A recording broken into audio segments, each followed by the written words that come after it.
Eu assisti aqui do início ao fim, ficou bacana, ficou bom. Então, por enquanto, é só teste mesmo. Beleza. E eu consegui abrir, tá, prof, a gravação. E aí, conseguiu? Eu não consegui, professor. Nem eu. Por algum motivo, eu acho que no celular não tá abrindo, cara. Isso, eu acho que é também. Ah, eu vou ver depois pelo meu PC, então. Tenta pelo PC, porque pelo celular eu não consegui abrir também no meu, mas no PC abre de boa. Beleza. Vou ver depois. Beleza? Tá, então vamos começar, né, galera? Bora. Ó, eu tô com um arquivo aqui do Word, porque eu coloquei depois umas citações de Freud que eu vou utilizar durante a explanação. Então eu vou usar o arquivo do Word aqui, tá? Aí eu vou ver aqui para vocês, se vocês conseguem ver aí.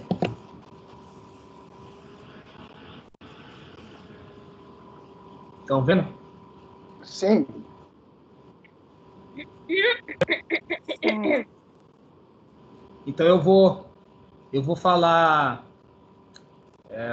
vou dar a introdução aí do título, e aí depois eu vou falar cada tópico desse aí, eu vou explicar, e aí a gente vai conversando, né? Então...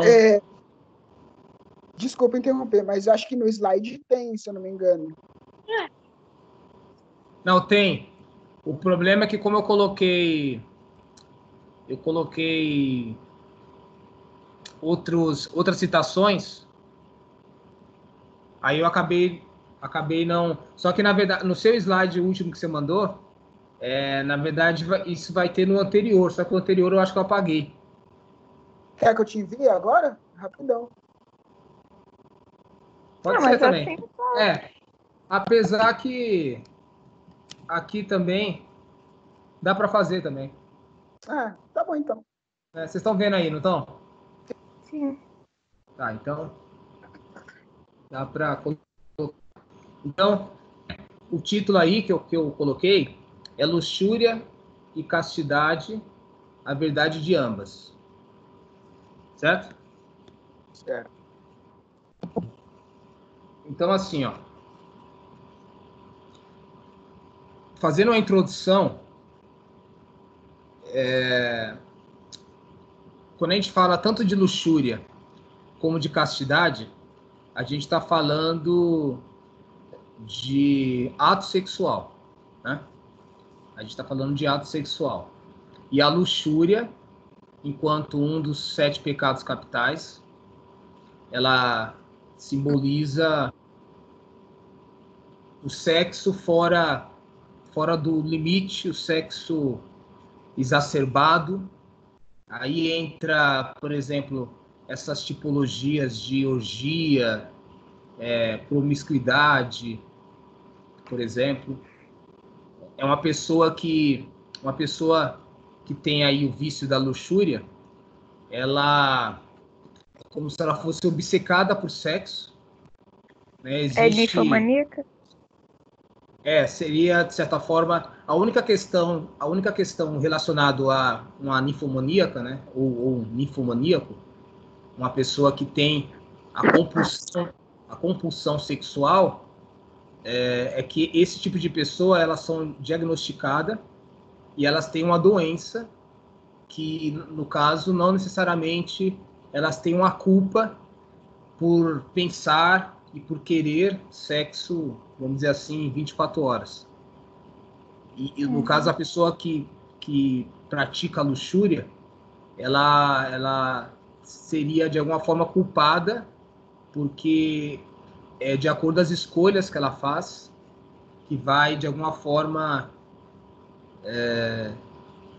praticando esse sexo fora do eixo de uma maneira exacerbada, né? Então, eu acho que a questão da luxúria, ela se encontra nesse sentido, que você teria como evitar, mas, na verdade, você não evita e, ainda assim, você promove, você busca, né?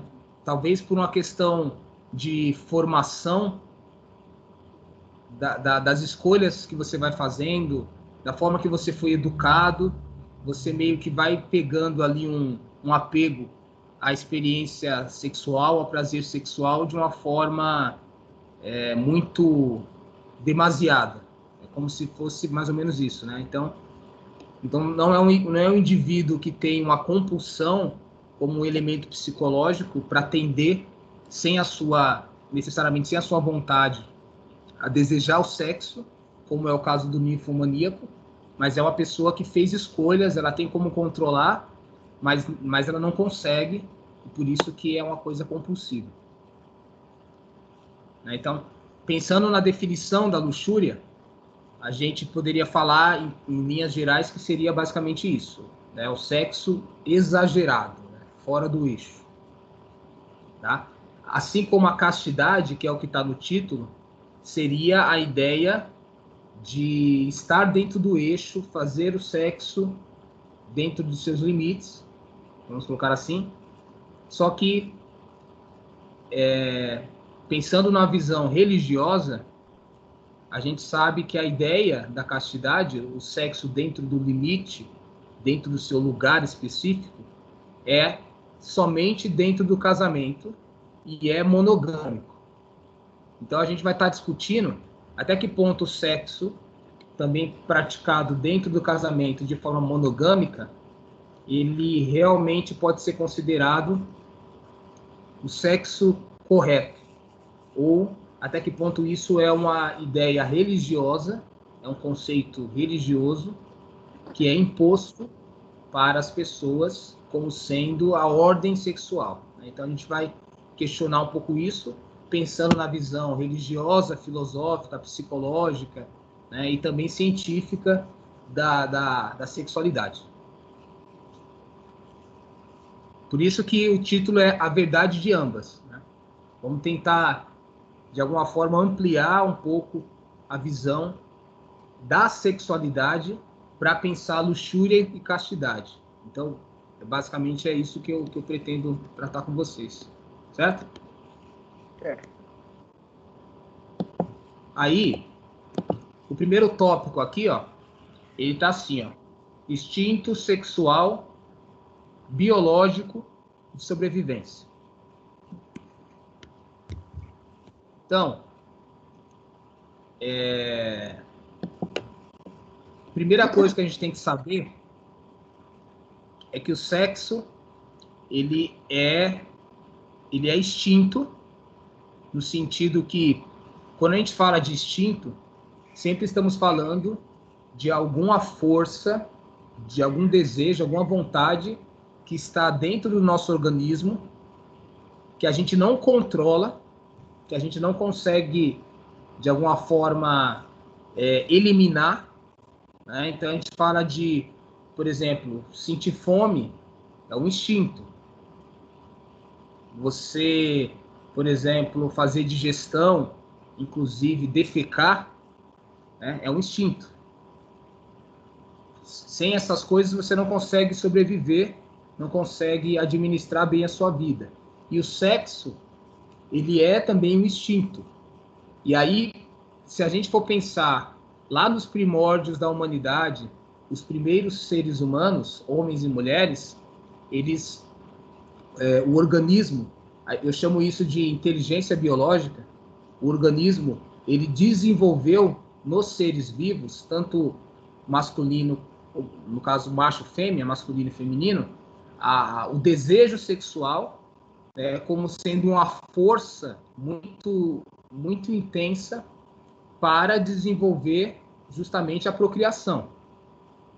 Então, se não tivesse esse desejo muito grande, tanto no macho como na fêmea, eles não iriam copular e aí a espécie não seria reproduzida, porque a forma de você perpetuar a espécie é a reprodução.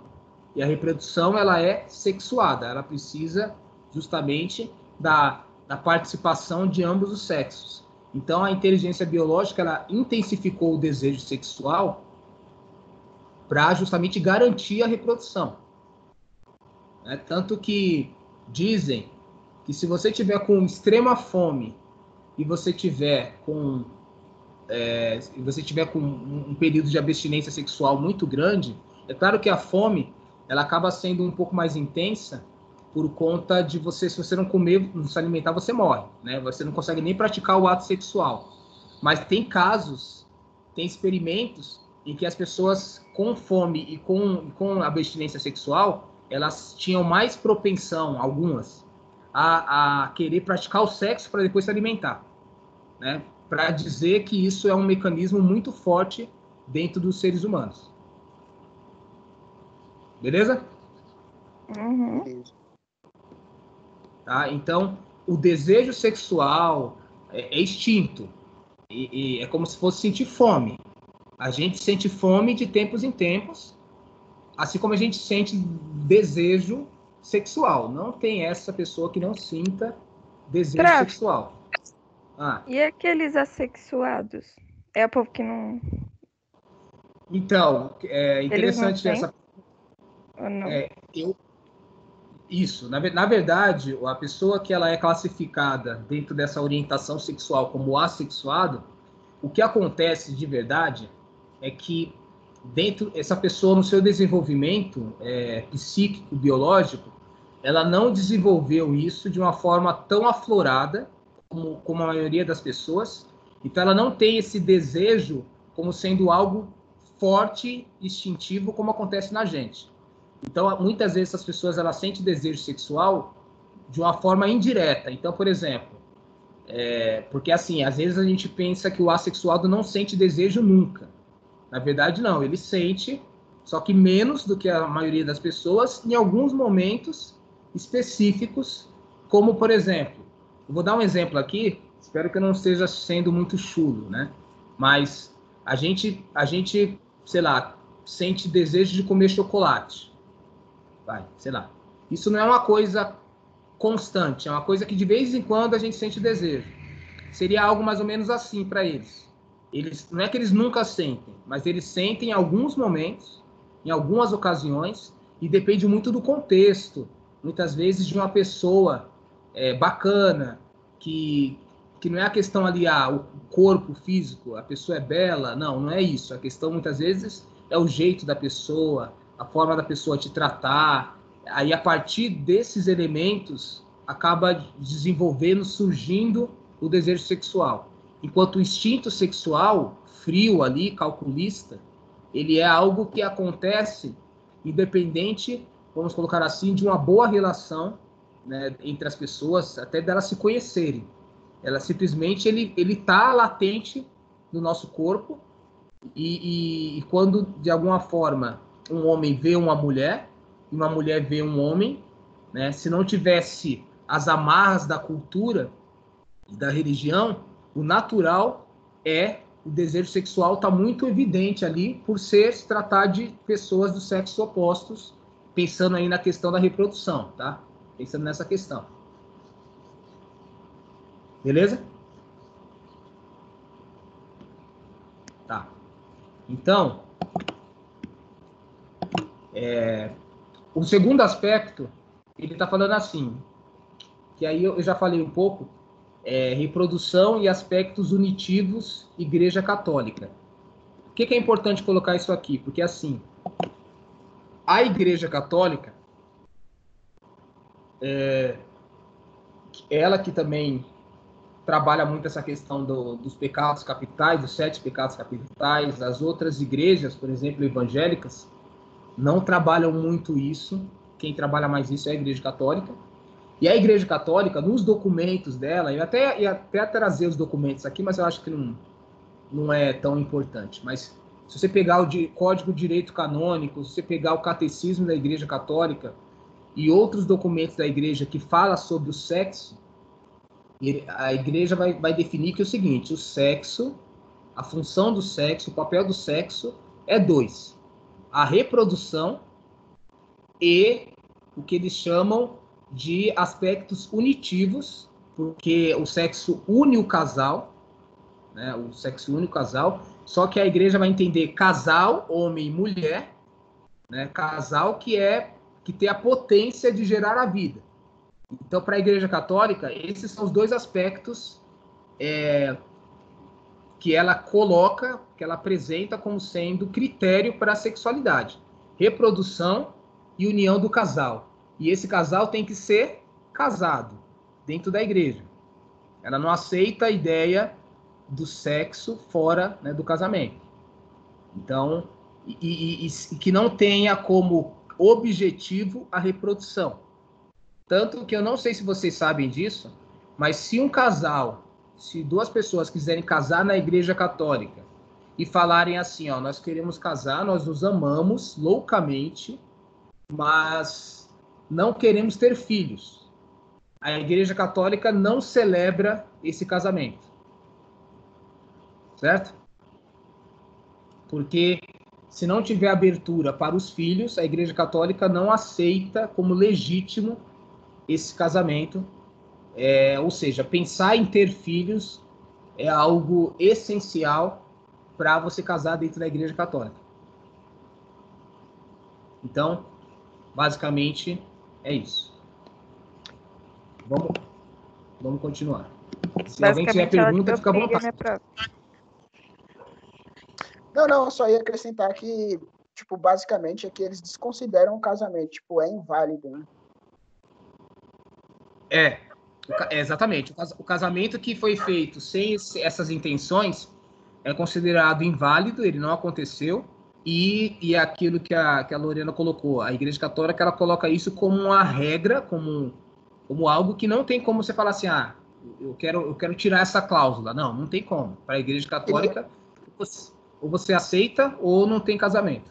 Seria como se fosse um contrato com determinados requisitos. E se um daqueles requisitos não fossem cumpridos, automaticamente o contrato seria anulado. Tipo, trazendo para o exemplo de contrato. Né? Perfeito. Exatamente isso. Exatamente isso. Beleza. Aí entra o próximo tópico, que fala assim, ó. O sexo, ele causa extremo prazer, regulação hormonal, reduz o estresse, ansiedade e irritabilidade. Né? Então, assim, biologicamente falando, o sexo, ele causa, cientificamente falando, o sexo, ele causa vários benefícios ao corpo. Né? Então, você tem regulação hormonal, a sua pele, ela desenvolve, o corpo desenvolve hormônios que a pele fica mais bonita. Cabelo, né? A pessoa fica menos estressada.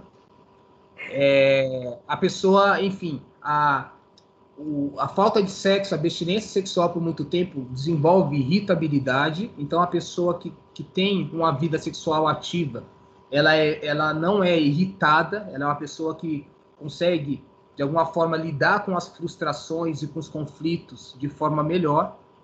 E, enfim, eu estou dando só aqui alguns aspectos. Se você tem sites, inclusive depois eu vou postar isso para vocês.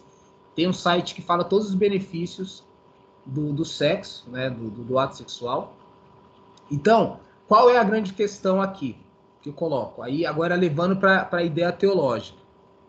Se cientificamente está comprovado que o sexo ele traz vários benefícios para o corpo humano, será que realmente Deus ele é contra a prática do ato sexual? Será que realmente... Porque vamos pensar o seguinte, vamos pensar assim, ó, vamos colocar que pessoas começam a praticar o sexo só após o casamento, que com 20 anos, com 22 anos, com 25 anos de idade. Esse período de abstinência que ela teve sexual, para a biologia, para a sexologia, para a ciência, causa danos a essa pessoa. E as pessoas que não se casarem, por exemplo, que elas não fizerem a opção de casar, pela igreja, elas estariam impedidas de legalmente praticar o sexo, essas pessoas estariam prejudicadas, elas teriam uma personalidade com alguns vícios, algumas tendências, vamos colocar assim, ruins, pelo fato de não praticar o ato sexual. Então, até que ponto Deus, de fato, ele aprova né? Ele, de alguma forma, determina esse tipo de comportamento. Então, eu acho que entra aqui um pouco uma reflexão, uma dúvida assim, para a gente pensar. Gente, O o Lopes Lopes saiu. né? O que será que aconteceu aqui? Agora dá pra ver seu rosto todo, amiga. Oi? Dá pra ver só aqui, ó. Agora dá pra ver seu rosto todo. Antes a testa tava pra fora. Sério? Acho que é porque o meu celular é grande. Aí não é do mesmo coisa que vocês. Aí a câmera fica maior. Gente, o Fernando. Ah, tá. Sem querer. Voltou. Voltei. Foi mal. Não, tá bom. Então, enfim, o meu discurso nesse primeiro momento é isso, né? Se a ciência ela prova que o sexo é bom para a saúde, será que é salutar a igreja se opor tanto assim para aqueles que não se casaram e que vão ficar solteiros por essa vida? Então, é uma coisa para a gente pensar. Prof, é porque também a igreja tem uma rixa com a ciência, não é? Tipo, eles Bem, é não. isso que eu iria falar. Não é tudo que eles levam em conta da ciência. Eles querem o que tá ali escrito na Bíblia. Segue firmemente aquilo ali, né? Então, outras Sim. coisas não tem vez. Sim. Então Exatamente. eu ia falar exatamente isso. É porque, tipo, a Bíblia, né, os cristãos, né, tem uma rixa com a ciência. Então, tecnicamente, nada que a ciência fala é válido. Então, para eles, tanto faz. Sim. Aí a gente tem que perguntar pra Deus. O interessante é que, por exemplo, na teologia, a gente entende que, pelo menos assim, alguns teólogos, não são todos, né? Mas a gente entende que Deus, ele inspirou a Bíblia e outros livros considerados sagrados, mas Deus também é como se ele deixou a sua marca, a sua inscrição da sua vontade também na natureza. Então é como se a natureza ela expressa também a vontade e a visão de Deus, o ensinamento de Deus. Então, quando a gente lê a natureza, para alguns teólogos, quando você percebe que é saudável praticar o ato sexual, já dá a entender que Deus é a favor. Deus ele é a favor daquilo que é saudável. E aí a gente teria que olhar a Bíblia e reinterpretar alguns pontos que a gente considera que o sexo é condenado, que o sexo é pecado e que o sexo deve ser banido ou apenas feito em algumas situações. Porque a gente começa a ver o quê? A natureza científica e os dogmas religiosos estão em conflitos, né? Então, nesse sentido, quem está com a razão? A gente teria que ver, um dos critérios vamos ver aquilo que gera vida, vamos ver aquilo que gera o bem humano. E aí a gente percebe que o sexo gera bens. Ele é uma coisa salutar quando ele é feito, a gente vai ver mais para frente.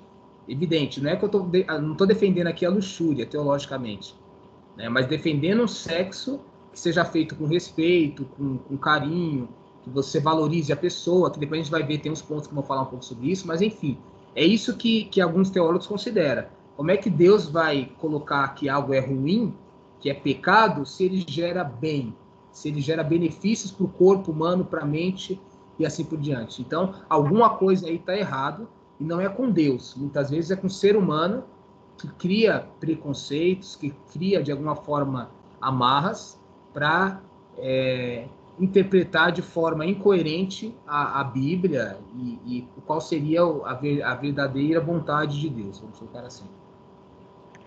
É verdade. Eu acho que, tipo, Deus já sabia que isso ia acontecer. Porque a gente. É uma coisa natural, que nem você falou. Não é que a gente escolhe, aquele ali eu tenho vontade de fuder.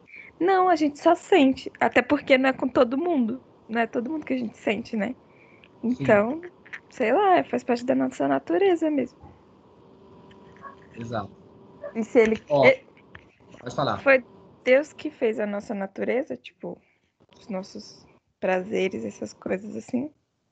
Ou não?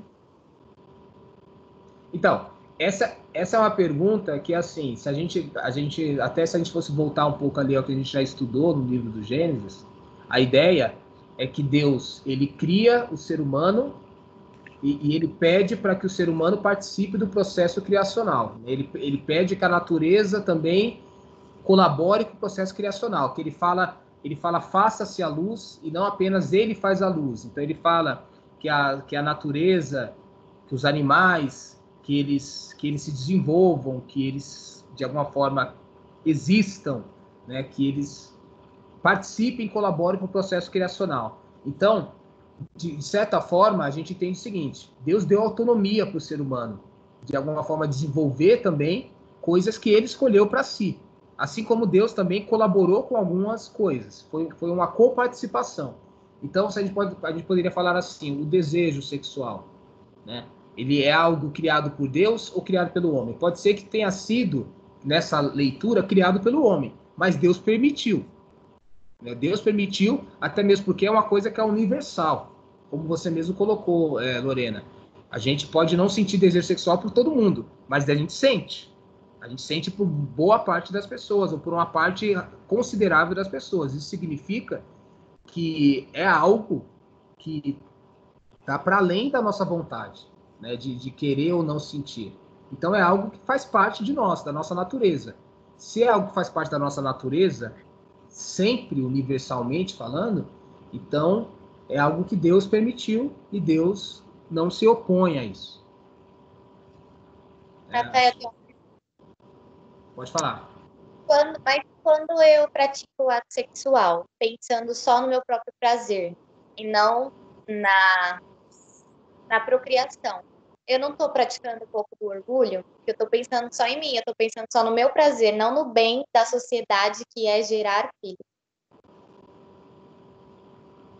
Né? Então, não, tá certo. O gerar vida, porque, assim, eu vou desenvolver isso um pouco mais para baixo dos tópicos, mas gerar vida, ela tem que ser qualitativa e quantitativa, mas principalmente qualitativa. Ou seja, eu gero vida reproduzindo, nasceu um novo ser. Mas eu gero vida também, no caso aí, tendo relações sexuais saudáveis, porque eu estou preservando a minha vida pelos benefícios que o sexo causa para mim, e estou também gerando vida no outro pelos benefícios que o sexo causa para o outro. Então, o sexo praticado com dignidade, com respeito, né, de uma forma consentida, ele é vida, porque quem está praticando está crescendo, está, pelos benefícios que o sexo causa, diminui o estresse, a ansiedade, a irritabilidade, como a gente falou, né, a pele fica melhor, o cabelo fica melhor, enfim, o corpo, o organismo fica melhor, fica mais saudável. Então, é vida, né? É vida. Então, nesse sentido, o sexo, mesmo que não tenha finalidade reprodutiva, se ele é feito com respeito, com carinho, ele também gera vida. Sim. Certo? Uhum. Então, vamos lá. Gente, a Amanda faz falta, né? Ela estaria falando um monte de coisa.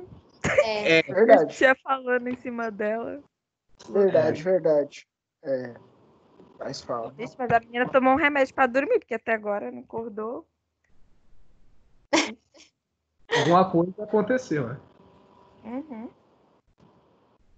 Ó, pessoal, tá vendo aqui, ó? O tópico sexo como uma necessidade biológica independente da reprodução. Certo? Certo. Então, eu falei um pouco isso, de acordo com aquilo que a Germaine perguntou, né? Então, de certa forma, eu já comentei um pouco que sexo é uma necessidade biológica, tá? Independente da reprodução, porque tem uma outra questão científica, que é o seguinte: se todas as pessoas fossem fazer sexo apenas no ato reprodutório, você ia ter o quê? Uma superlotação populacional, né? Você ia ter, nesse sentido, hoje, a gente já tem insuficiência de recursos, no sentido, claro, a gente tem o consumismo, né? O consumismo, na verdade, é o grande problema da nossa sociedade. Mas, no entanto, a gente tem que imaginar que a Terra, ela não tem recursos infinitos. Se você reproduz infinitamente seres humanos, a Terra vai entrar em mais desequilíbrio do que já existe, né? Até mesmo porque tem uma coisa interessante que é o seguinte, olha só que louco. A gente teve o processo de urbanização, né? Então, a gente, por exemplo, vamos dizer que os seres humanos, eles, de modo geral, desenvolvam ali a vontade, o desejo de ir ao cinema. Você não tem salas de cinema suficiente, por exemplo, para abarcar toda a humanidade se todo mundo resolver ir para o cinema na mesma hora, né? Então, o que acontece? Se você tiver poucos serviços de cinema e tiver muita gente com vontade de ir ao cinema, uma demanda muito grande e pouca oferta de salas de cinema, você vai ter o quê? Uma guerra civil. Vamos colocar assim, em linhas gerais. Então, o que acontece? Você não pode ter um mundo, um planeta, que tem uma lotação acima da sua capacidade. Porque senão você gera o quê? Desequilíbrio. Então, o sexo, ele não pode ser pensado apenas pelo viés reprodutivo, mas tem que ser visto como uma necessidade biológica de saúde, de sobrevivência, né, enfim, aquelas coisas que a gente falou. Né? Por isso que tem os métodos contraceptivos, que a gente pensa muito pequeno se a gente imaginar que fazer sexo é uma questão de safadeza, é uma questão de malícia. Porque, pelas evidências que a gente viu anteriormente, sexo ele é uma questão de equilíbrio, é uma questão de saúde, porque é instinto sexual. Não é apenas uma coisa que, né, eu quero fazer por entretenimento, eu quero fazer por prazer puro. Pode ser também, mas também ele é instinto, também ele é necessidade biológica. Então ele é algo que, se você não praticar, você vai ter problemas de saúde. Tá? Essa que é a grande questão aqui.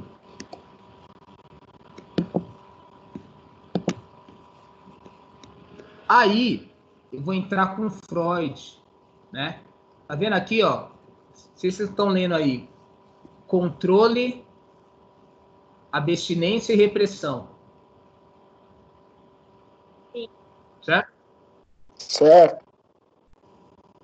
Então, o que acontece? Aí tem uma citação bem pequenininha de Freud. Ele fala assim, que a civilização começa com a repressão. Então, tem uma coisa aqui importante, primeiro a questão é o seguinte, controle, né? O sexo, para a igreja, ele é visto como algo que tem que ser controlado. Ele tem que ser controlado em que sentido? Namorados, pessoas que ficaram, noivos, não podem ter relação sexual. Vocês só podem ter relação sexual depois que vocês casarem, fizerem ali as suas promessas, as suas juras diante de Deus, e aí vocês estão autorizados a ter ali, vamos colocar assim, a vivência da sua sexualidade. Só que para Freud, isso é repressão. Esse controle da sexualidade, ele é repressão. Por que ele é repressão? Porque não vamos discutir isso de forma muito vasta, mas eu vou dar um exemplo. A criança recém-nascida, ela já tem desejo sexual, tá? A gente pode depois explanar isso, mas quando a gente fala de instinto, a gente nasce com os instintos no nosso corpo. A criança já nasce com desejo sexual. Ela não sabe o que é desejo sexual, ela não sabe qual é a finalidade, ela não entende nada, porque ela é recém-nascida, mas ela já tem o desejo sexual. A criança, todos os seres já nascem portadores desse desejo. Aí a gente poderia falar assim, não, beleza, Rafael, então a criança com 2, 3, 4, 5, 6, 7 anos de idade já tem desejo sexual? Já tem desejo sexual. Não significa que ela deve praticar sexo nessa idade, porque aí a própria biologia mostra que o corpo, tanto principalmente da mulher, né? Mas tanto o corpo do homem como da mulher, ainda não está desenvolvendo os aparelhos sexuais, desenvolvendo, vamos colocar assim, o que a gente chama de sexo genital. Então ainda não está pronto para isso. Mas quando chega ali os seus 14, né? Na verdade, quando chega a fase da puberdade e em diante, tanto esse desejo é muito potencializado, como, de certa forma, o corpo ele já está num processo de necessariamente exigir e querer o sexo, porque ele já está praticamente pronto para esse processo. Tanto que você pode ver que a maioria das pessoas que perdem a virgindade é nessa faixa aí. Sim, porque o desejo está muito aflorado, né? Exato, perfeito, é isso aí. É isso aí que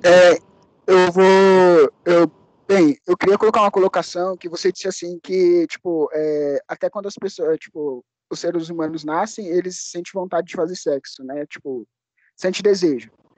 Só que, tecnicamente, se você for ver, acho que, sei lá, até os 11, 12 anos, eles sentem vontade, só que eles não sabem o que é o certo. Porque, automaticamente, não foi ensinado pelos pais, ou muito menos pela escola, ou sexualidade. Então, nesse caso, eles sentem, só que não sabem o que é exatamente. Então, por isso, eu queria colocar essa colocação na explicação. E acaba descobrindo fazendo, né? Aí já lascou tudo. Exatamente. Não, pode falar. Então, o que é que acontece nesse caso? Nesse caso, acaba acontecendo por um erro gravíssimo de informação, porque tanto pelos pais quanto pela escola. Porque se você for ver, uma criança que assiste determinadas novelas ou determinados filmes, não sabendo o que é o sexo, ele vai querer saber como que é que aquilo acontece, automaticamente. Então, ele vai falar, se eu vi pessoas fazendo, eu também posso fazer, tipo, na cabeça da criança. Então, isso é um erro gravíssimo de informação, ou seja, os pais não devem deixar em determinadas idades, por isso que existe a classificação indicativa de filmes, séries e novelas, e também por parte da escola, porque vamos supor que, sei lá, eles vejam algum tipo de brincadeira de um professor fora da escola com sua respectiva esposa ou esposa, e vá perguntar, e, tipo, eles não vão querer falar. Então, tipo, acho que é um erro gravíssimo de informação. Tipo, é um tabu. Isso, é uma informação que eles dão totalmente muito cedo. Tipo, eles estão quebrando etapas, estão acelerando processos. Então, isso acaba com que a criança aprenda muito antes na verdade, deveria aprender. É isso. E só que também a gente tem que pensar assim.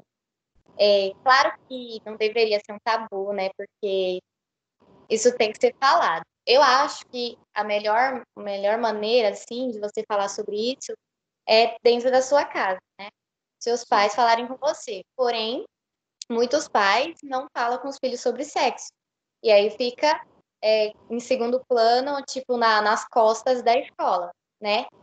E isso realmente é uma falha, porque eu sempre tive curiosidade de saber sobre essas coisas de sexo e tal. E na escola, toda vez que passava de ano, todo mundo falava, agora a gente vai ter aula de sexologia, não sei o quê, vai explicar sobre os órgãos, não sei o que lá. E eu sempre estava na expectativa e na verdade, nunca teve nada relacionado a isso para mim na escola. Então, eu tive que recorrer a outros métodos, né? Pesquisar na internet, enfim. E aí, se os pais que não falam com os filhos sobre isso em casa, e a escola muito menos, aí pega o filho lá pesquisando, né? Assistindo vídeos, aí vai culpar quem? Vai culpar a criança, né? Vai culpar o adolescente. Só que também a gente tem que olhar a questão da maturidade nas escolas, porque não adianta você querer falar de sexo com uma pessoa que não tem maturidade, vai ficar rindo, vai ficar achando graça, vai ficar colocando... É isso que acontecia nas aulas de biologia do corpo humano. Exatamente. Eu lembro que era uma algazarra. E quando a professora começava a falar de menstruação, essas coisas, né? A gente tudo querendo saber e tal, e os meninos lá fazendo mó algazarra. E você fica com vergonha, né? Porque ainda é uma criança, mano.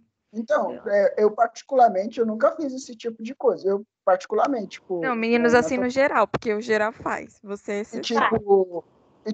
nas aulas de biologia eu levava muito a sério, porque tecnicamente é algo que você vai levar para a vida. Então, tipo, você, mesmo sendo nas mulheres, você tem a obrigação de saber, né? Então, tipo, eu particularmente eu era muito comportado, né, nesse tipo de aulas. E voltando à questão anterior, eu acho que é o seguinte, em relação aos pais, eu acho que, tipo, em determinada idade, tipo, minha mãe nunca me deixou, tipo, ver coisas inadequadas para minha idade, tipo, quando eu tinha, acho que pelo menos até meus 12 anos de idade, eu sempre dormia muito cedo, exatamente para evitar ver as novelas da noite, né, principalmente da Globo. Então, em relação a, tipo, vai muito dos pais também pela educação, porque se o pai ele preserva o filho de determinadas situações, automaticamente quando ele crescer, ele vai saber que aquilo não era para a idade dele ainda. Então, acho que tipo vai mais dos pais assim do que propriamente dos filhos. Mas não é melhor você saber que existe, mas que você não pode fazer, do que ser tipo um tabu e você ficar curioso para saber o que é? Não, porque, tipo, é como eu disse, depende muito da idade e dos pais, porque automaticamente, se você vê alguma coisa, você vai querer saber. Agora, aquilo que você não vê, você não vai querer saber. Mas você não tá o tempo todo na aba dos seus pais. Você pode ver em outros lugares. Lógico, você pode ver outros lugares, você vai procurar saber, mas existem explicações dos pais que pode, tipo, despertar que a pessoa não tenha mais curiosidade sobre aquilo naquele momento.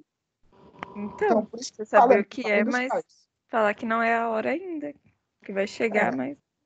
Sim, Mas, eu acho que parte muito dos pais mesmo, porque claro que você não vai chegar para uma criança de 6 anos, né, explicando como que faz que a criança ela vai ficar sem entender nada, mas tipo, eu acho que vai muito, por exemplo, eu acho que tipo, assim, depende dos dois. Então, assim, você tem curiosidade, aí você pergunta, entendeu? Mas os seus pais têm que te dar essa abertura. Então, se você tem confiança de perguntar as coisas, aí fica uma troca, fica legal, porque você pergunta, você mata essas curiosidades com uma pessoa que está aberta a responder para você numa boa, sem te julgar ou sei lá o quê.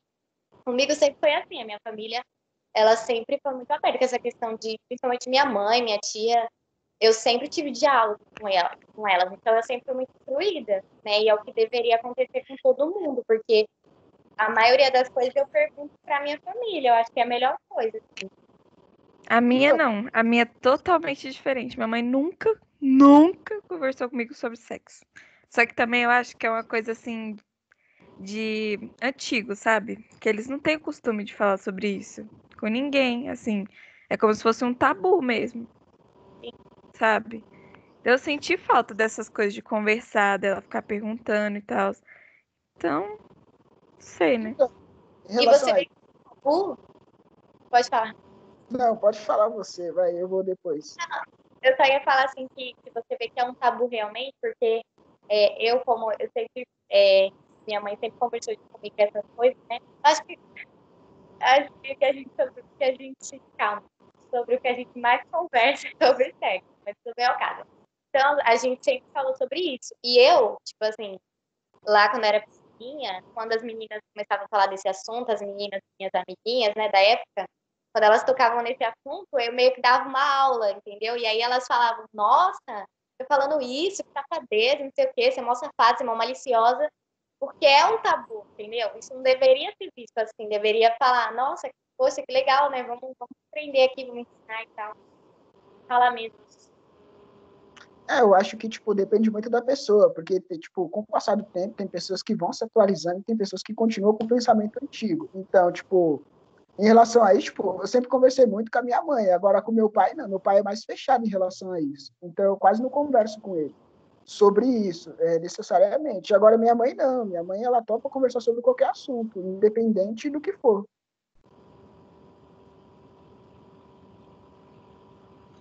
Perfeito.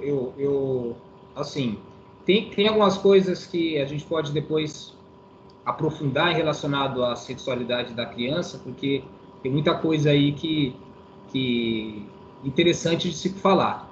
O que dá para entender do que vocês colocaram, que talvez que seria, eu acho, um consenso, é que assim, o pai e a mãe ele tem que falar de sexualidade em casa, né? A gente sabe que falar de sexualidade e incentivar a prática sexual são coisas totalmente distintas.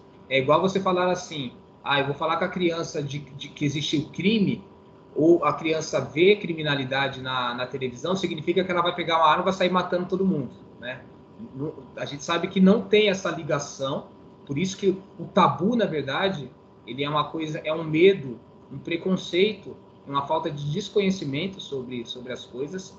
As crianças e os países em que você tem educação sexual e que você não tem esse tabu da sexualidade são os países onde você tem um número menor de gravidez na adolescência e de proliferação das DSTs, né? Então, falar de sexualidade, inclusive, controla um pouco a ansiedade, porque quando o pai não fala, a mãe não fala, né, tem também aquela coisa do proibido gerar um certo desejo, um certo ímpeto.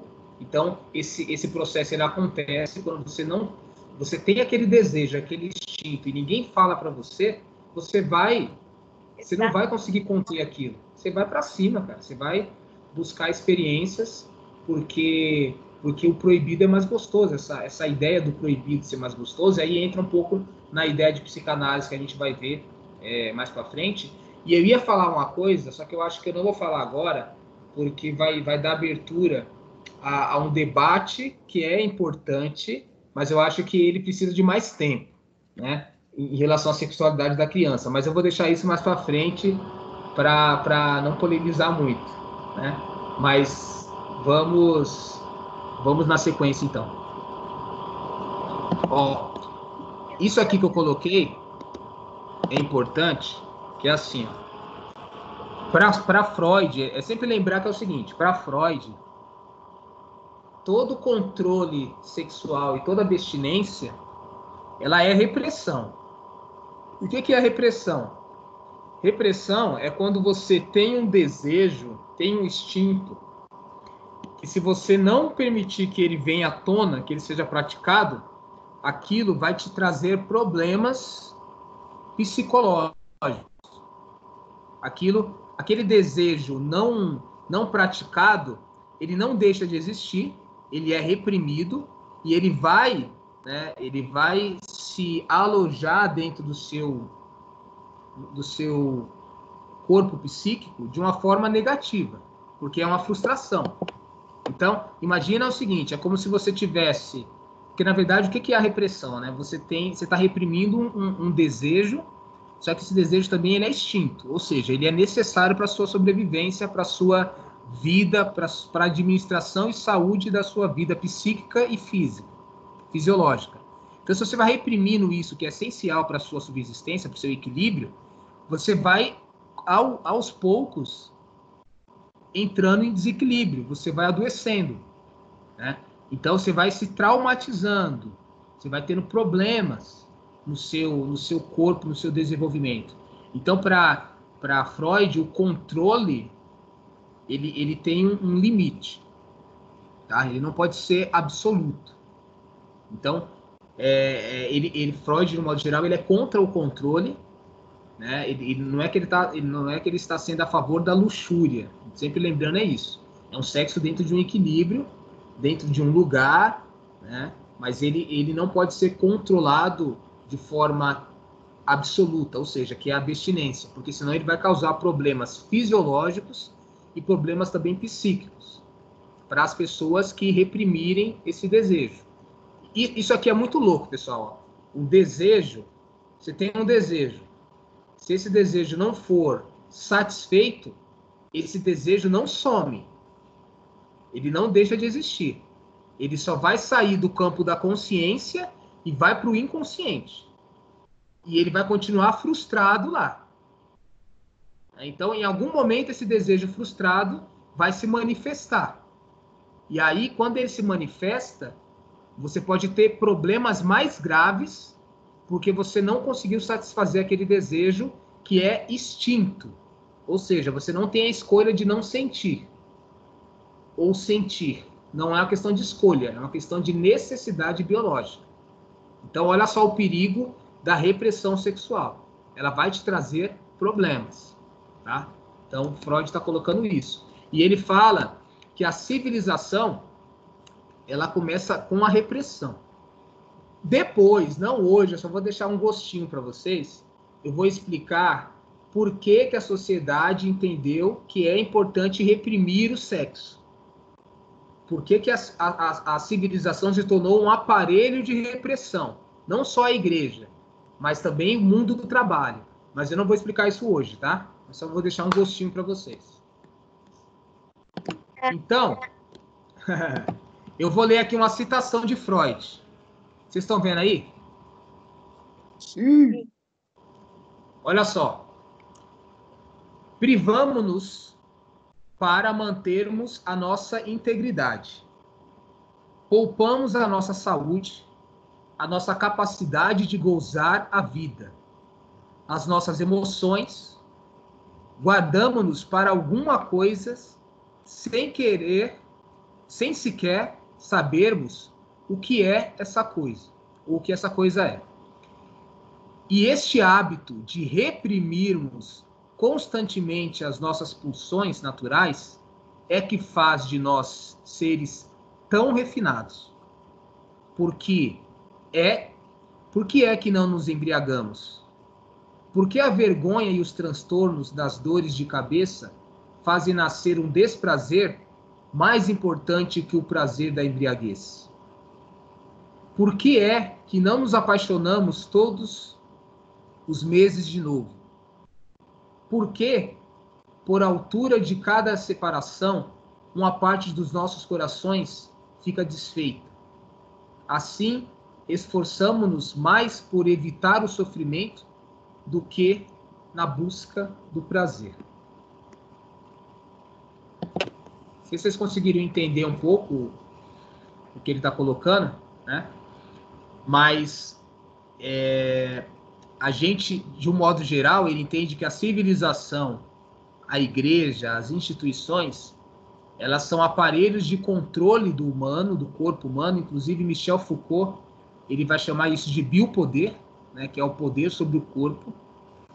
E é o poder sobre o corpo que cerceia o corpo, que faz com que o corpo ele seja controlado, ele evite de viver os seus reais desejos, vontades, ou seja, tudo isso é reprimido.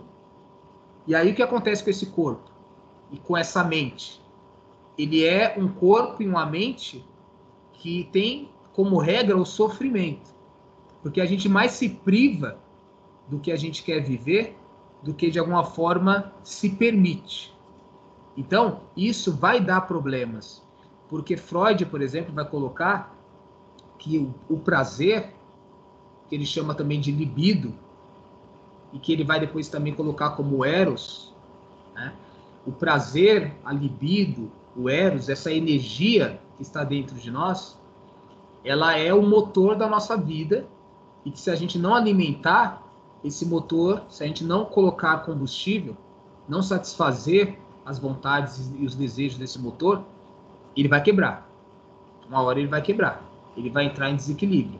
E aí vem as neuroses, aí vem os traumas, aí vem os problemas. Por quê? Olha só que coisa louca. Tem um texto que eu escrevi que eu falo um pouco sobre a fome. Eu falo sobre a fome sexual. E lá nesse texto eu desenvolvo, claro que eu estou também amparado em Freud, que a fome sexual, se ela não é satisfeita, se uma pessoa fica muito tempo sem comer, sem se alimentar, no momento ela é pacífica, em um determinado momento, por uma necessidade de sobrevivência, ela se torna violenta. Assim também é a fome sexual. Ela é pacífica até um certo ponto. Chega um momento que ela entra em desequilíbrio, porque você não satisfez de forma coerente, correta, ela começa a buscar a satisfação de uma forma incorreta, de uma forma não salutar e de uma forma até violenta. Então a gente tem que entender que o sexo é esse mecanismo. Se ele não for praticado dentro do seu espaço, no lugar certo, ele pode virar um problema dentro do nosso corpo e aí pode sair um pouco do nosso controle. Beleza? Ó, aqui eu coloco uma pergunta para vocês, né? A razão domina os desejos e as emoções? O que vocês acham?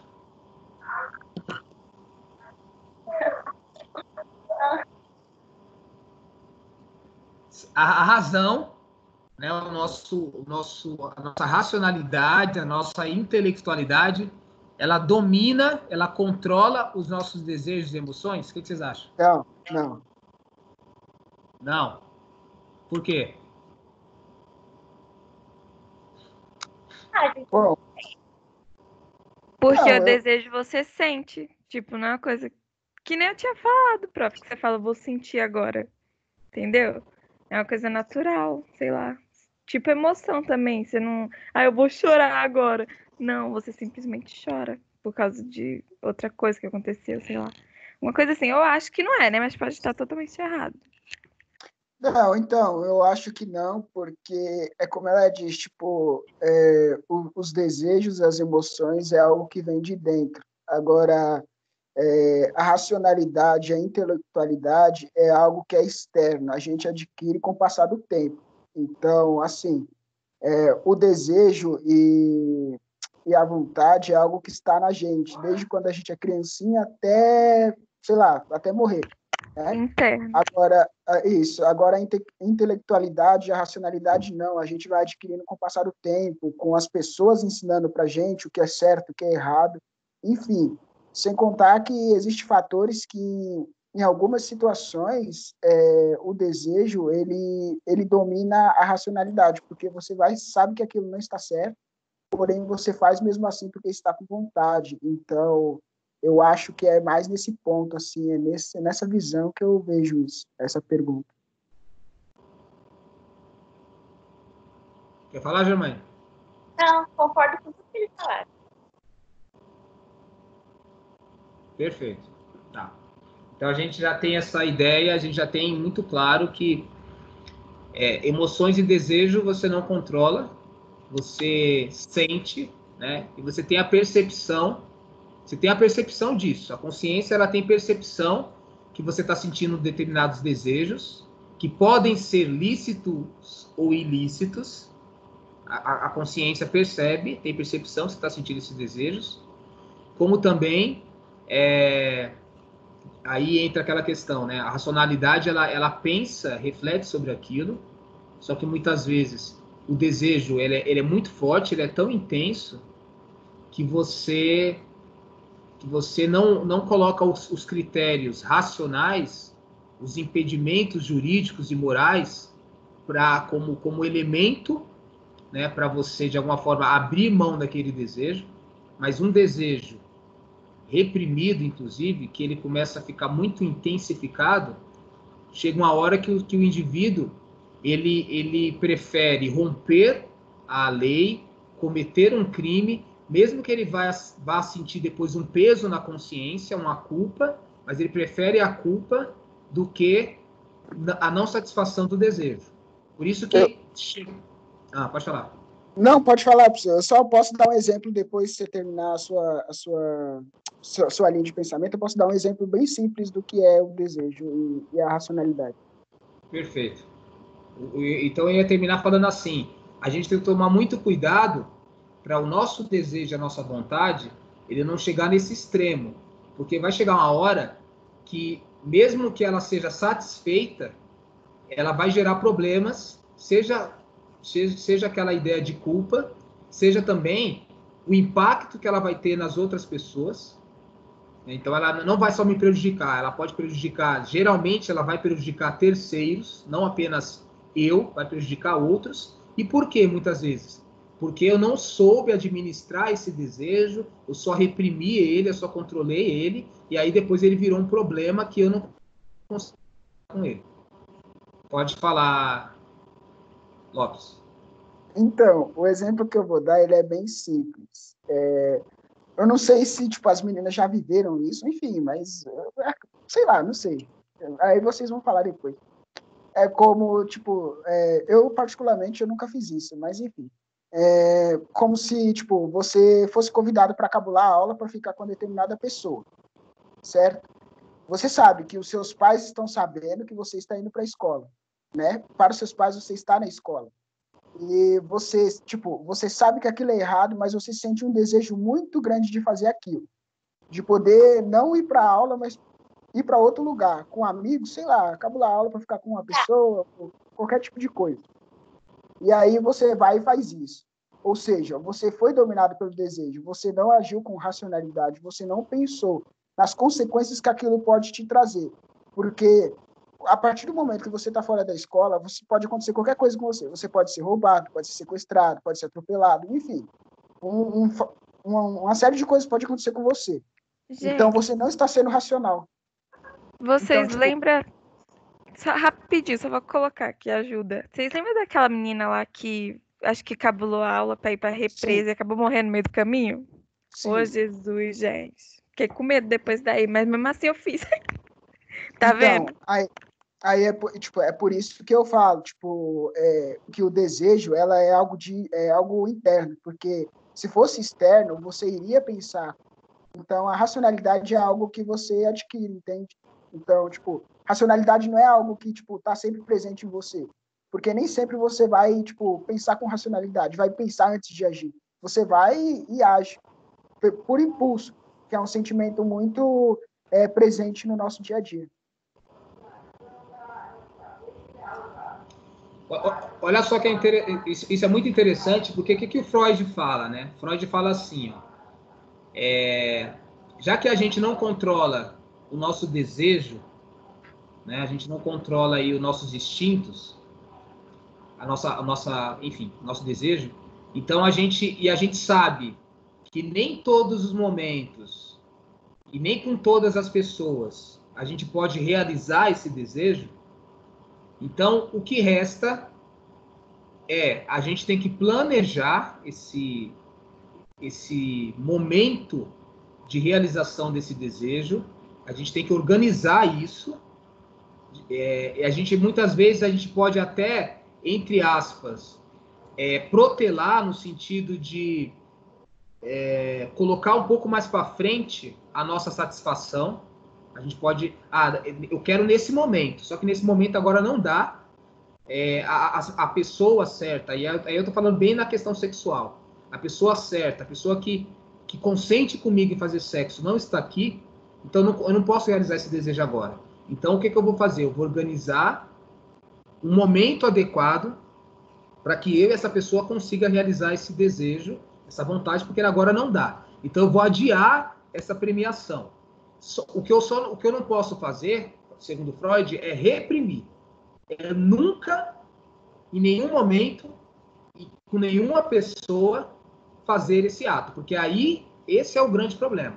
Então, pensando aí nos exemplos que vocês falaram, o que acontece? Em algum momento, principalmente aí na questão sexual, que se trata de instinto, a pessoa, sei lá, tem que namorar, ela tem que ter um contato ali enfim, o homem com a mulher com o homem, ou até casais homoafetivos, não tem problema, tem que ter esse contato porque é um instinto.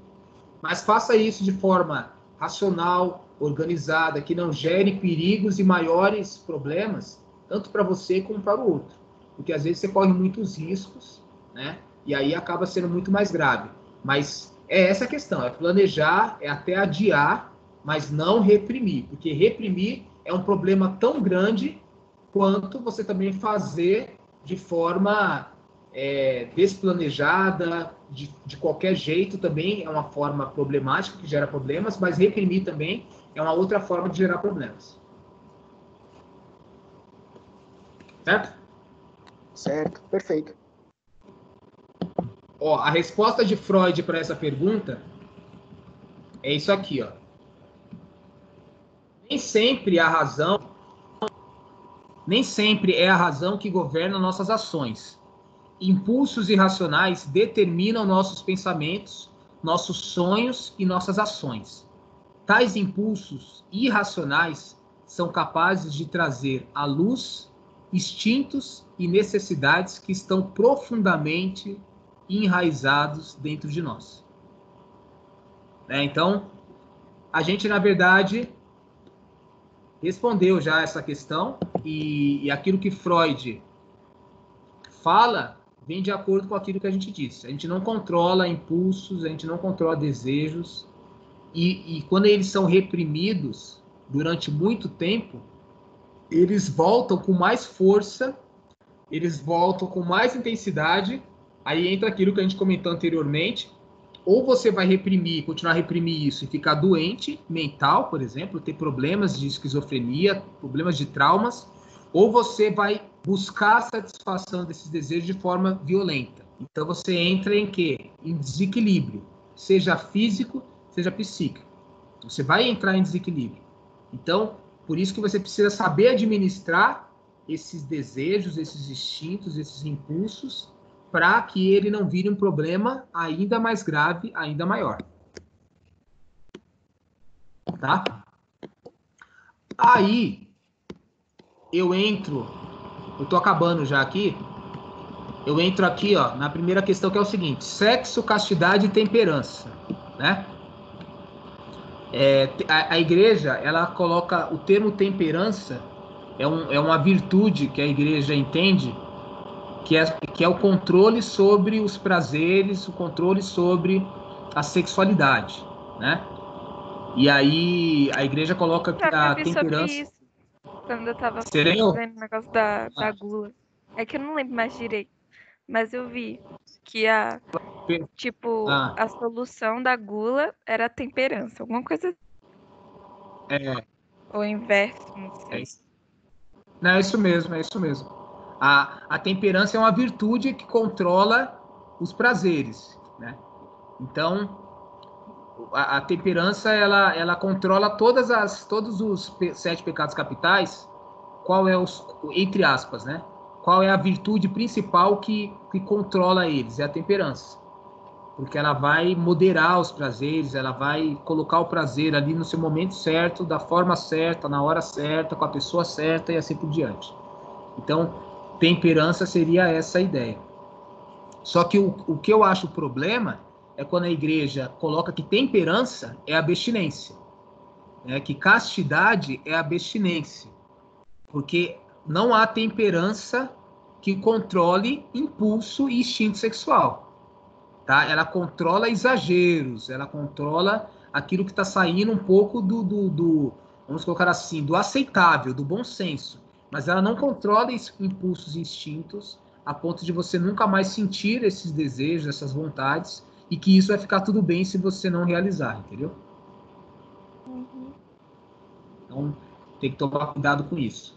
Aí, eu coloco aqui o seguinte, ó, libertinos versus românticos, né? Libertinos são aqueles que, no caso aqui, morre de prazer, e os românticos seriam aquele que morre de amor.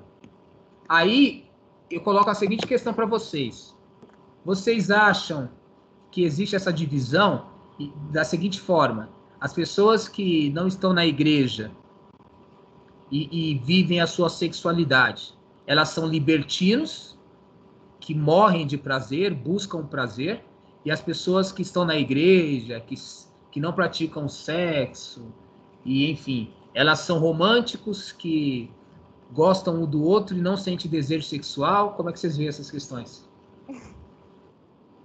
Posso começar, já que ninguém tem a palavra aí, meu? Vamos lá. Então, eu acho que em relação à distribuição que você falou, a divisão em relação à igreja, ou não, né?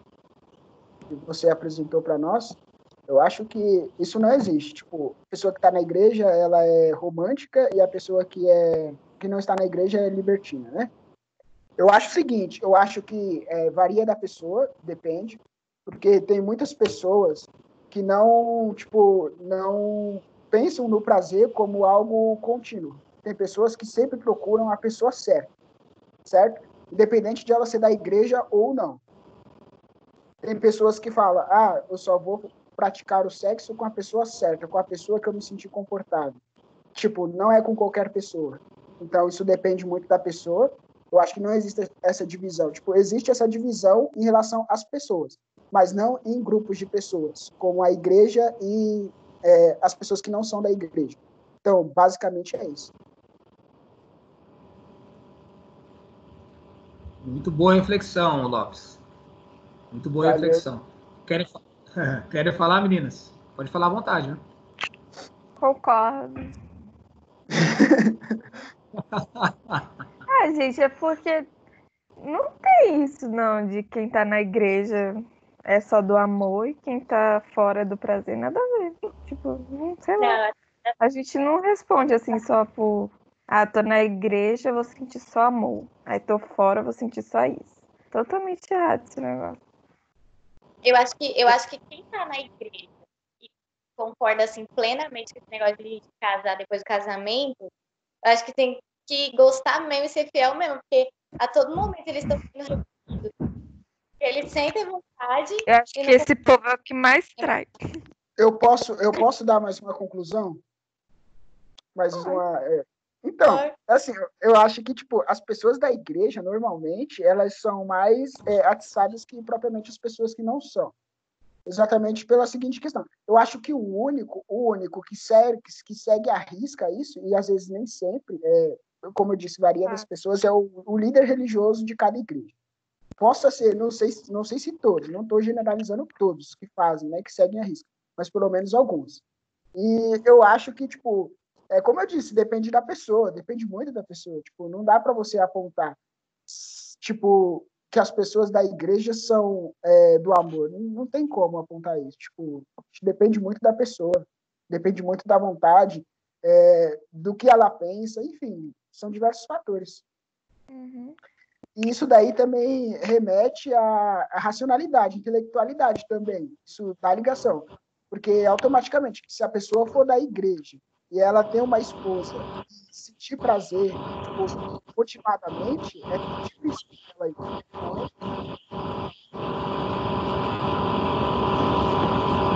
Perfeito. Oi? Dá um Gente, barulho. pavilhão. É o próximo. É eu? Não sei. É. E é ele mesmo. Mas como é que ele vai falar? E agora? Continua. Denise, Tá bom? Desconecta o fone. É o fone, meu fone tá com problema. Mas tá ouvindo aí, né? Sim. Pera aí um pouquinho, pera aí.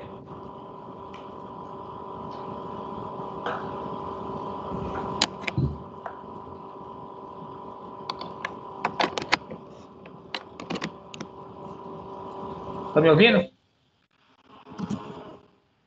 sim. Ei, Tá.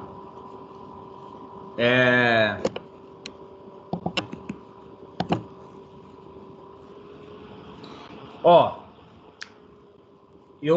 essa reflexão que vocês fizeram, eu achei perfeita. Depois eu vou ler um texto que é a parte final, que vai tocar nesse assunto, tá? De morrer de amor e morrer de prazer, românticos e libertinos. Eu só queria falar um pouco do fetiche sexual, né? Que também é um tema que a gente pode depois trabalhar com mais clareza. Mas só para falar que o fetiche sexual, ele é algo que todas as pessoas sentem. Todo mundo tem fetiche sexual. E o fetiche sexual, geralmente, ele sai de uma regra, geralmente, não todas as vezes, né? Mas ele sai de uma regra monogâmica. Muitas vezes ele sai de uma ideia de prazer ali, papai e mamãe, sexo ali apenas homem e mulher, tá? Então, ele sai um pouco dessa ideia, ele quebra um pouco isso. E geralmente, os fetiches sexuais, eles são considerados travou. como algo libertino e como luxúria. Oi? Nada não, tinha travado sua fala. Ah, tá. Geralmente a igreja ela não vê com bons olhos o fetiche sexual, né? Então, o que eu gostaria de colocar para vocês é assim: o fetiche sexual, de um modo geral, ele tem que ser sempre algo que gere um consenso entre as pessoas que estão envolvidas nessa situação. Vou dar um exemplo aqui, só para explorar, né, de forma um pouco mais absurda, mas vocês vão entender o que eu quero dizer. Vamos colocar assim: se uma mulher que ela é ninfomaníaca, ela se excita com a ideia de fazer sexo com vários homens ao mesmo tempo, por exemplo, se ela tiver pessoas que ela confia, se esses caras souberem respeitar ela, o momento de iniciar, o momento de parar, né? Se não for uma coisa de forma machista, não tem problema nenhum essa mulher realizar essa orgia, vamos dizer assim, que é classificada como orgia para a igreja, como um sexo libertino, uma coisa torpe e assim por diante. Mas eu estou dando um exemplo aqui, em linhas gerais, pensando pela sexologia, pela ciência da sexologia, se essa pessoa fizer isso dentro de um limite que o corpo dela suporta, que a psique dela sente bem e que ela tem um acordo ali entre as pessoas que vão participar, não existiria nenhum problema ela realizar esse fetiche sexual, tá? Basicamente é dessa forma que a sexologia pensa. Então, só para colocar isso para vocês, tá? A questão pior é quando uma mulher ela é estuprada por 3, 4, 5 homens, né? Ou até por um único homem, contra a vontade dela. Ela faz coisas, posições, faz um sexo totalmente desconfortável, não tem diálogo entre esses pares. Aí isso é a maior das violências. Não uma mulher ter 5 homens se ela está fazendo esse ato sexual consentido dentro de uma ideia que ela consegue suportar, que não causa nenhum desequilíbrio, pelo contrário, causa benefícios, né? Então acho que é bom ter essa coisa do fetiche fazendo essas comparações. Beleza? Perfeito. Tá acabando já, então. Aqui, não sei se vocês estão lendo aí, que eu coloquei o que seria possíveis pecados relacionados à luxúria, né? Então, por exemplo, a pornografia, tanto homens como mulheres que acessam de forma muito demasiada, incontrolável, vídeos de pornografia, por exemplo, materiais de pornografia na internet, pode ser um indício de luxúria, né? Muitas vezes a pessoa não consegue, entre aspas, viver, ela nunca se satisfaz sexualmente, mesmo que ela tenha ali um ato sexual, mas depois ela tem que ter acesso ao material pornográfico. Aí mostra que ela pode ter, sim, luxúria. Ela pode ter problema da luxúria, porque está saindo muito do equilíbrio. A mesma coisa, uma pessoa que comete um ato do estupro. Evidente que essa pessoa ela tem um desequilíbrio da luxúria. Lembrando que estupro, antigamente, era considerado apenas como quando você penetrava o membro masculino à força na vagina ou, no caso, no ânus ou na boca da mulher. Hoje se entende que qualquer sexo não consentido, ele já é um estupro, mesmo entre casais. Se o homem é casado com a mulher, ela não quer naquele dia fazer sexo, se o cara obriga ela a fazer sexo, é considerado estupro, tá? Abuso sexual é outra forma de luxúria, né? O abuso sexual, ele pode ser entendido aí tanto como o ato de estupro contra a mulher, ou quando você, por exemplo, quando uma mulher ela é tocada sem o seu consentimento, que aí entra também essa coisa da importunação sexual, que é uma lei nova, que pessoas são importunadas sexualmente, principalmente mulheres, né, em locais públicos, no ônibus, no metrô, na rua, sei lá, numa festa, enfim, em várias situações que ela pode ser, de alguma forma, coagida, tocada, olhada de forma inadequada e sem o seu consentimento, é uma importunação sexual, que é crime.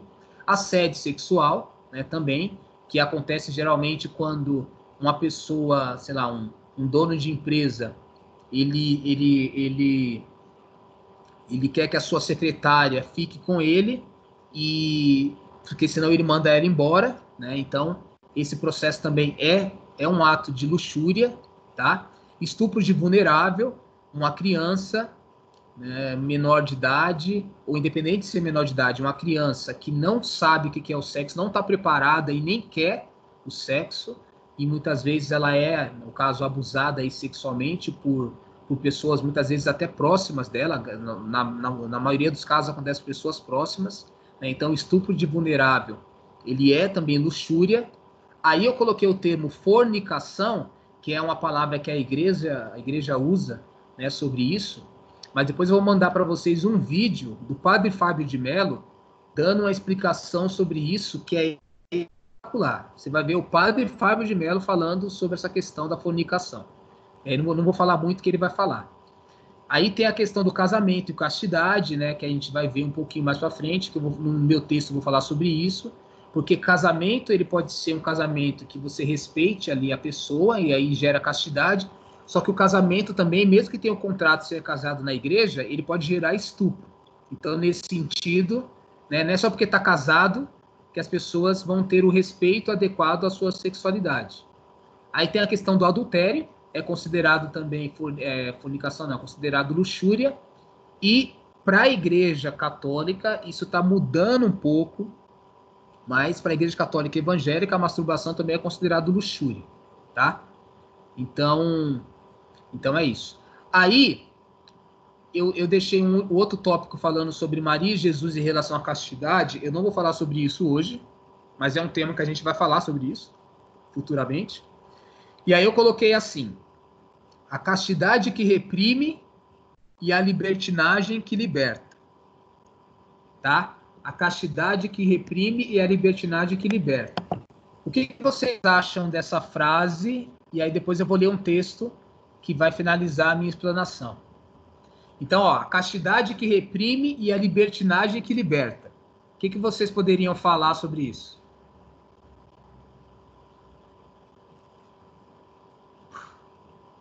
É bem filosófico essa coisa, né?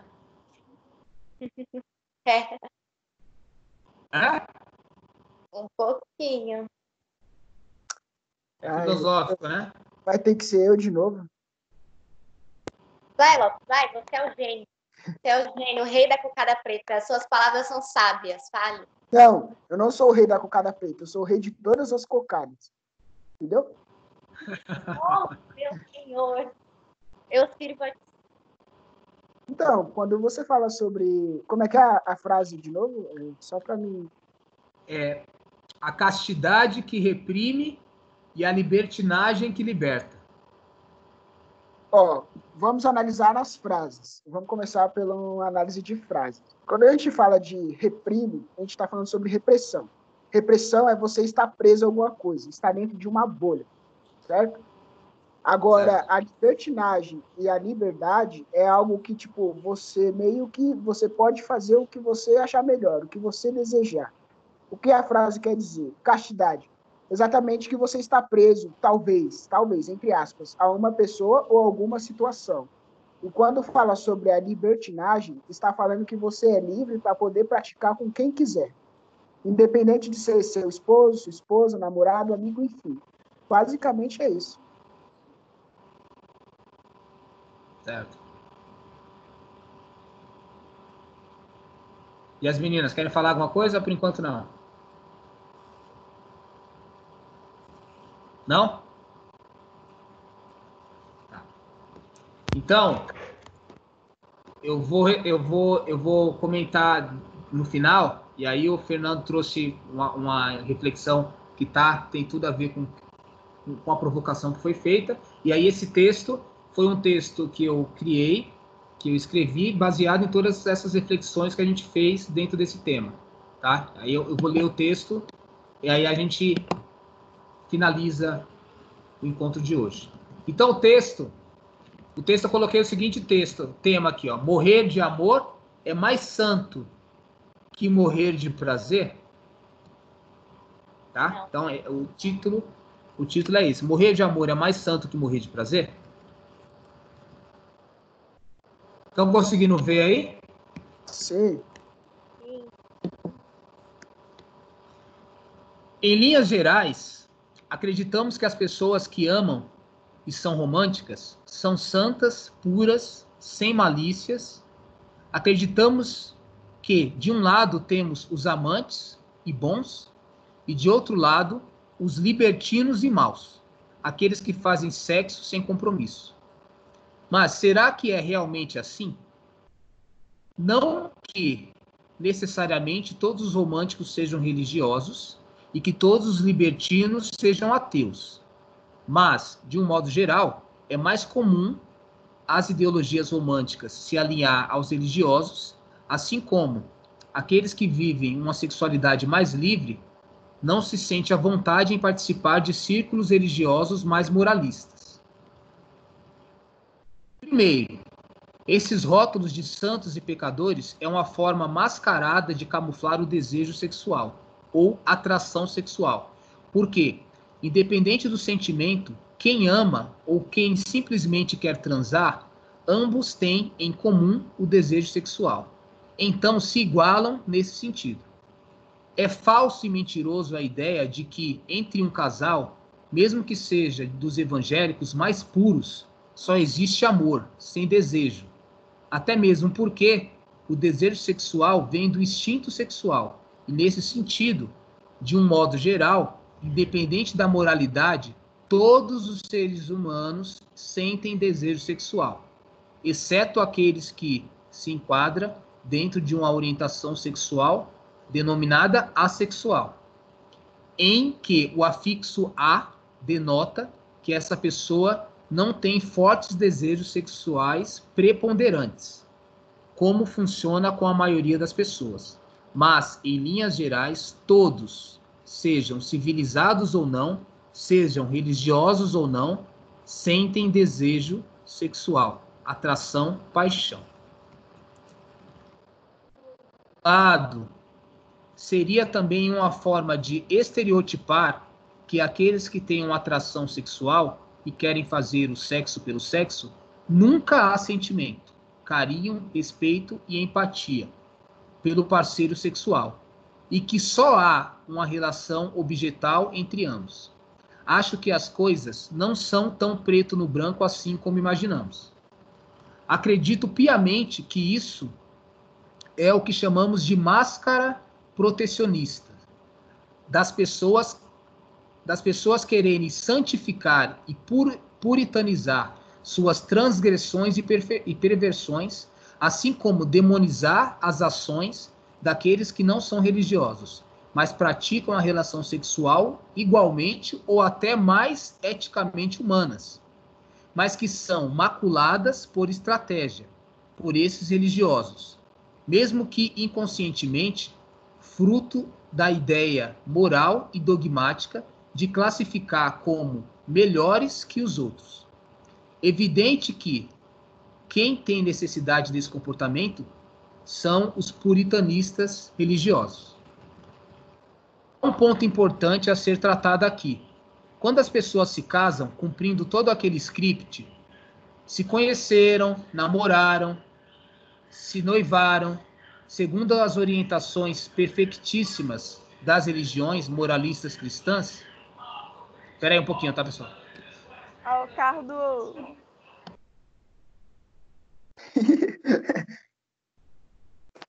Se eu chegar... O carro de ovos passando aqui bem agora, cara. Vai lá, gente.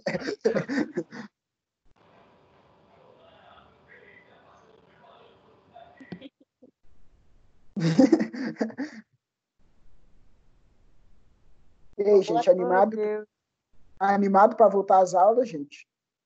Não. Super. Não, o foda é que vai voltar ser quando? online. Dia 22, online. Ah, tá. Então de boa. De bom cacete, eu não queria fazer nada. Ah, eu também não, né, Mar? Gente, o carro não passou ainda. Tá difícil, hein? Ainda não passou. Vou esperar passar e eu abro o mudo aqui, tá? Beleza. É, gente, o negócio vai ficar feio agora, tá? Já tá. Vai ficar um Lopes. Vai ficar Nossa. feio.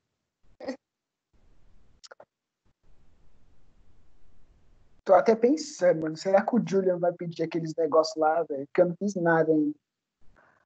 Putz, aqueles cursos que era para fazer, gente. Não é nem o curso eu ainda fiz. O problema é aquela porra daquele relatório do Porque o Brasil é Brasil, alguma coisa assim. Eu daquele. não fiz. Mano, ainda não entendi o porquê daquela matéria. Meu Deus. Esse bagulho mal besta. Né? Aff. Só para encher nossas paciências. O Julian tem problema, ele é o professor que mais passou trabalho, gente. Nem os professores que têm as matérias mais importantes não passou tanto trabalho igual ele passou. Pô, mano, tomara que até dia 22, pelo menos, sei lá, tenha melhorado um pouco, velho. Sei lá. Tipo, ficar em casa é bom, mas, tipo, por muito tempo, assim, sem poder sair, tipo, sei lá, é muito ruim. Sim, é horrível. Nossa, eu tô muito improdutiva, sabe? Não tenho vontade de fazer nada, mano. Eu também, eu tô muito preguiçoso, sinceramente. É muito ruim, nossa. Não, mas o foda é que eu ainda consegui fazer umas coisas. Tipo, a lista de exercícios do Lorival eu fiz. Eu nem fiz ainda, tá vendo? Mas, tipo, sei lá, a lista do Lorival eu fiz, o negócio lá da professora lá eu esqueci o nome dela, acho que é Natália, eu fiz também, do quadro lá, o negócio ficou chato. Uhum. Pessoal, passou. Vou terminar o texto aqui, tá? Pra gente encerrar e começar programar o próximo encontro, beleza? Beleza. Ó, eu parei nessa parte aqui, ó. Há um ponto importante a ser tratado aqui. Quando as pessoas se casam cumprindo todo aquele script, se conheceram, namoraram, se noivaram, segundo as orientações perfeitíssimas das religiões moralistas cristãs, e se unem, recebem as bênçãos de Deus, mas são infelizes na convivência e sexualmente, muitos maridos estupram as suas esposas, fazem delas meros objetos de prazer, muitas vezes a tornam não somente escravas sexuais, mas escravas do lar, amparando ainda esse comportamento em versículos bíblicos, sem falar quando estupram também as suas filhas, sobrinhas e praticam o adultério. Enquanto há casais que não cumpriram todos esses caminhos, todos esses graus e progressos ritualísticos da religião, não estão presos eternamente um no outro, no entanto, enquanto estão juntos, se respeitam, se amam, dialogam, falam sobre as preferências sexuais, homens e mulheres, assim como relações homoafetivas, chegam ao gozo, orgasmo, prazeres em vários âmbitos, praticam fetiches sexuais e fazem experiências naquilo que chamamos de felicidade, o gozo da alma. Amor. Maravilhoso! Perfeito. Aí a última parte Final agora. foi o mais Da hora. Viver de amor e viver de prazer deveria ser a norma, sem estabelecer uma contradição.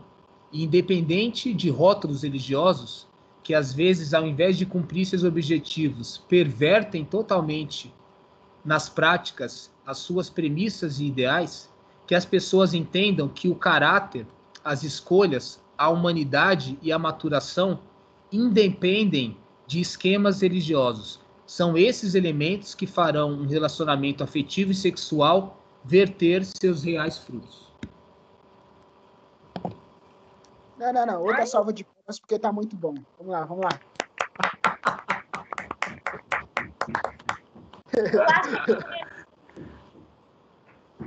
Não, mas... Gostaram do texto? Peraí. Mais uma salva de palmas, só para ressaltar, porque realmente, olha... Divino! Jesus, nunca mais acabar de palmas. Perfeito.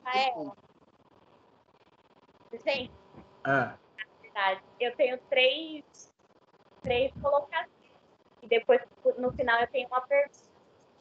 Não coloque suas colocações, senão vai estragar. Tá muito... bom, porque eu vou ter que falar. Não. Aí, você, ela quer estragar seu trabalho. Deixa não. Olha o estrago acontecendo aí agora. Primeiro, eu achei bom que eu teve, né? Já bateu palma aqui. Tá muito bom, tá muito espetacular, tá muito incrível, tá muito, muito, muito bom. E eu queria falar da questão que você colocou do...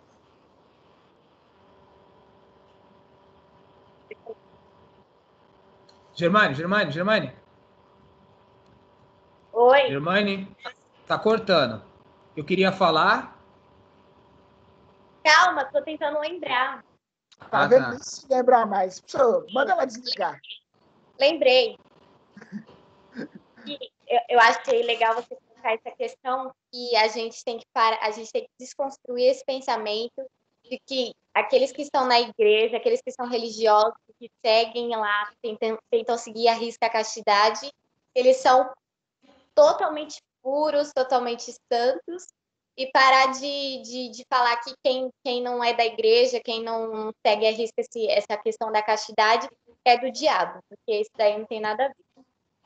Segundo, eu gostei também que você falou da questão que, mesmo estando em relações que não são casamento, sei lá, as pessoas, elas não são objetos na mão das outras, tipo, essas relações abertas, né? A pessoa, ela não é só um objeto na mão da outra, que você pode fazer o que você quiser e não tem o sentimento, não tem o carinho, não tem a admiração, nem nada, é muito pelo contrário.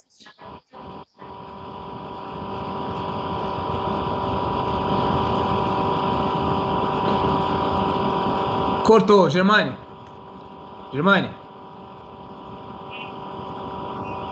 Ó, você tá... Eu entendi até a parte que você falou que as pessoas não são objetos, e aí cortou tudo o restante.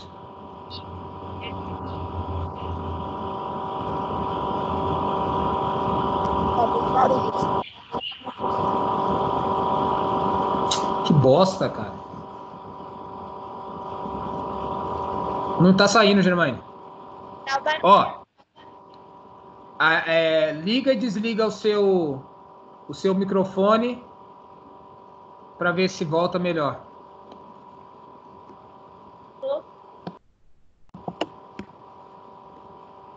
Vai, fala para ver. Parece que sim. Então, falei da questão que as pessoas, elas não são objetos na mão dos outros, e que as relações, assim, elas envolvem muito carinho, afeto, admiração e etc. Também, a terceira colocação é a questão você coloca aqui muitas vezes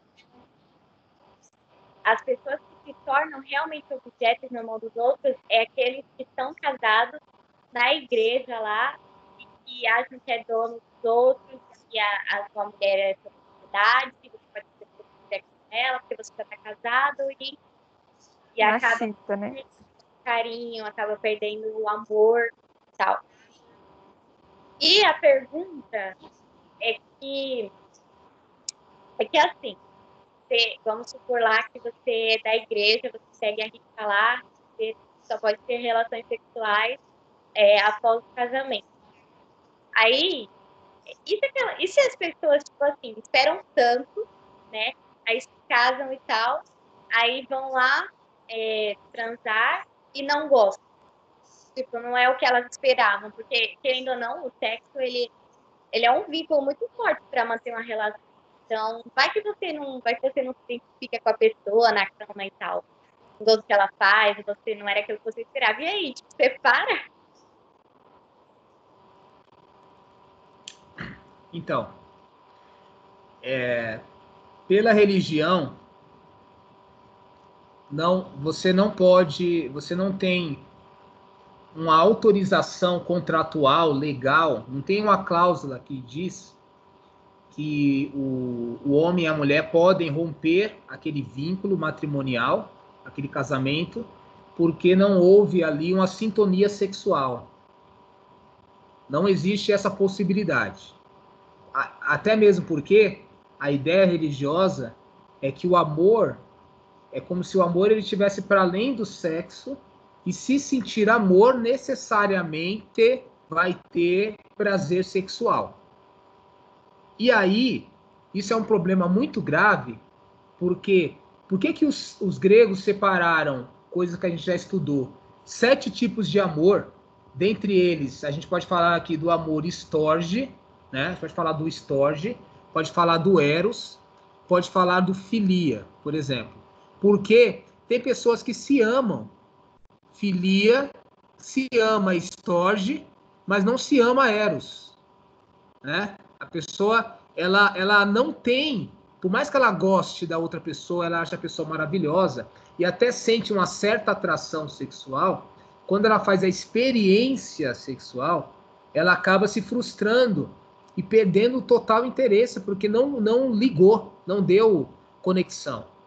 Então, a igreja, ela acaba fazendo muitas vezes, por conta dessa norma fixa e fechada, ela acaba fazendo violência contra aqueles pares que não tiveram a oportunidade de conhecer-se sexualmente para ver se ia dar certo e para ver se aquele casamento teria sucesso.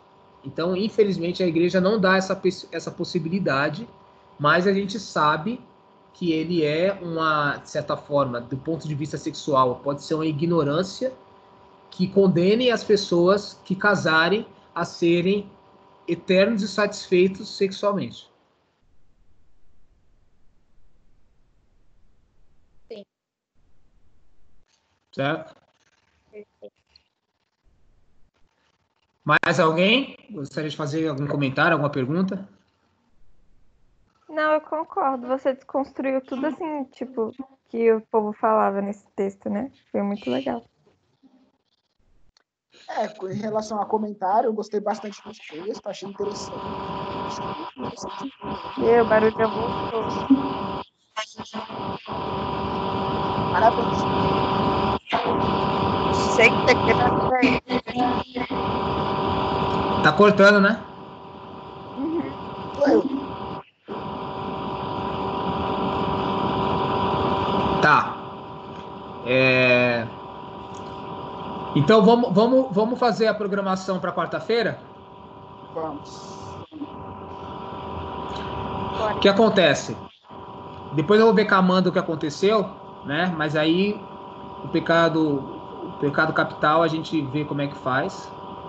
E aí o que acontece? Eu combinei com a Lorena para a gente fazer quarta-feira agora. A gente vai estudar sobre a gula, que é a parte da Lorena, e na sequência a gente faz uma discussão sobre o filme O Poço. Até mesmo porque quarta-feira agora. Não era Até mesmo porque então, aí a Amanda também ela tá, o que acontece? Igual o Lopes conversou comigo uma vez e de repente a Lorena e no caso a Lorena também conversou nessa vez agora, porque assim, eu sei que vocês têm outros cursos, você tem também outras coisas, como eu também, todo mundo tem outras questões e que às vezes a gente não consegue dar conta de tudo. Então a Amanda falou que para a quarta ela não consegue desenvolver o tema que ia ser para ela a quarta. E aí ela falou se tinha problema. Eu falei assim, não, fica tranquilo, não tem problema. A gente tá aqui, não tem essa coisa, regra fechada, tem que ser naquela data, não. Se não dá por algum motivo, a Lorena tem problema do dente, a gente tem outras questões também da nossa vida e tal, às vezes não dá pra gente manter aquele ritmo. Então, o que a gente conseguiu marcar é que quarta-feira dá pra Lorena fazer a parte da gula, e aí a gente já emenda com a questão do filme O Poço, que também fala muito da questão do alimento, né? A discussão ali está em torno do alimento também. Então dá para a gente já fazer um casamento. Acho que a reflexão da Lorena vai ajudar a gente a pensar como que acontece a distribuição da comida naquele filme. Então acho que vai casar perfeito. E essa ideia, quem deu assim, quem materializou essa ideia foi a Amanda. Ela comentou isso comigo, eu falei que tinha tudo a ver. Eu falei, realmente, tá certo. Eu acho que fechou, cara. A gente no dia da cura. Oi. Perdão, interromper. Mas você já assistiu o filme? Já. Tá. Todo mundo já assistiu? Todo mundo tem Netflix? Não, eu tenho. Falta eu. Eu não assisti ainda, mas eu vou assistir entre hoje e amanhã. Então. Beleza. Aí a ideia, se vocês conseguirem, fala assim, meu, isso aqui eu vou anotar porque eu quero falar no dia. Isso aqui eu acho que é importante a gente discutir. Então vocês anotem essas coisas, Né? Coisa básica, assim, não precisa fazer, tipo, fazer um texto sobre o segundo, sobre a questão. Não, só anota assim, ó, esse ponto eu vou colocar lá para discussão. Porque eu coloquei um monte de coisa, né, na minha anotação, e aí na hora a gente vai falando. A gente vai falando e vai discutindo. Então vocês façam essa anotação também, e aí a gente vai socializar aí uma discussão em cima do filme, em cima da questão da gula, que é o tema que a Lorena vai trazer a reflexão para a gente. Certo? Prof, no domingo vai ficar o quê, então, no próximo? Também tava pensando nisso. Aí no domingo, eu terminei a minha parte, aí falta o quê? Falta, no caso, a parte da Amanda, né? Então seria, como ela tem o pecado da inveja e da preguiça, a princípio, 2 pecados, né? Então acho que praticamente eu falei da luxúria hoje o tempo todo, então acho que 2 pecados vai ter que ser coisa de um encontro.